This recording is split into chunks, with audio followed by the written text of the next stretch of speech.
Hello and welcome to our channel. आज हम जिस विषय के बारे में बात करेंगे वह है वेद। वेद शब्द का अर्थ क्या है?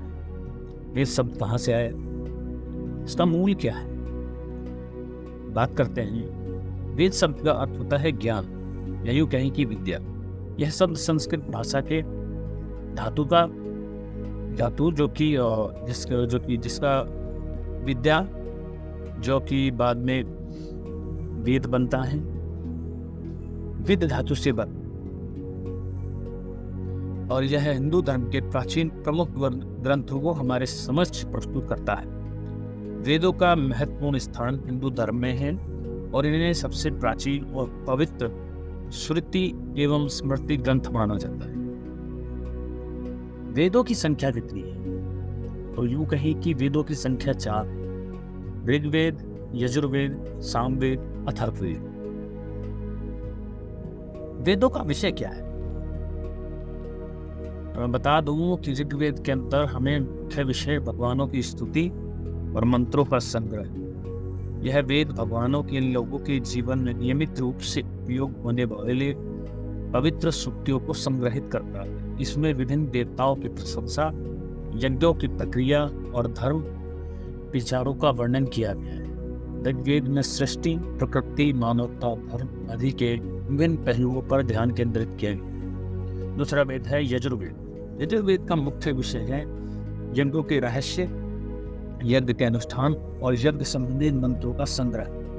यह वेद यज्ञों के पाठकों के लिए महत्वपूर्ण तरीके से प्रयोग होता है, जिसमें विभिन्न प्रकार के यज्ञों के विधियों, मंत्रों और प्रक्रियाओं का वर्णन किया गया है। यज्ञों के द्वारा देवता को प्रसन्न करने, समृद्धि और शांति प्राप्त करने और समाज के लिए समृद्धि और कल्याण की प्राप्ति करने का उद्देश्य होता है। यजुर्वेद की 2 प्रमुख शाखाएं, एक है शुक्ल यजुर्वेद, दूसरी है कृष्ण यजुर्वेद। दोनों शाखाओं में यज्ञ के विभिन्न अनुष्ठानों के मंत्र होते हैं जो विभिन्न यज्ञों के अनुष्ठान के लिए प्रयोग किए जाते हैं। तीसरा वेद है सामवेद। सामवेद का मुख्य विषय है संगीत और गान का संग्रह।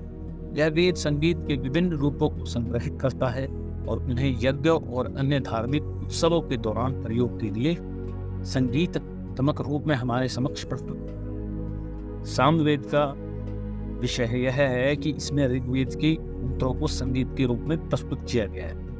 सामवेद में गायन के लिए उपयुक्त रागों और तालों का उपयोग किया जाता है, जो प्राचीन ऋषियों द्वारा समृद्धि और प्रसन्नता के लिए प्रयोग किए जाते थे।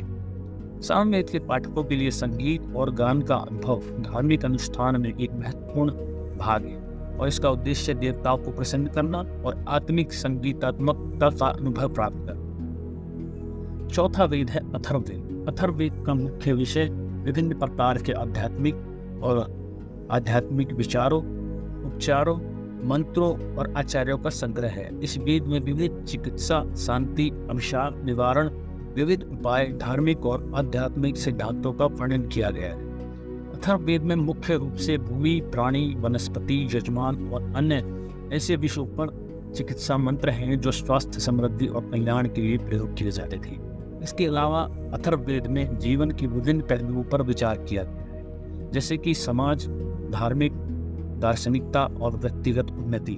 अथर्ववेद की मंत्रों में आध्यात्मिक विचारों, मंत्रों और उपयोगी उपायों का विस्तृत संग्रह है जो मनुष्य के विभिन्न पहलुओं के साथ संबंधित रखता है। इसका उद्देश्य मनुष्य के जीवन की समृद्धि, सुख और आनंद से भर देना है।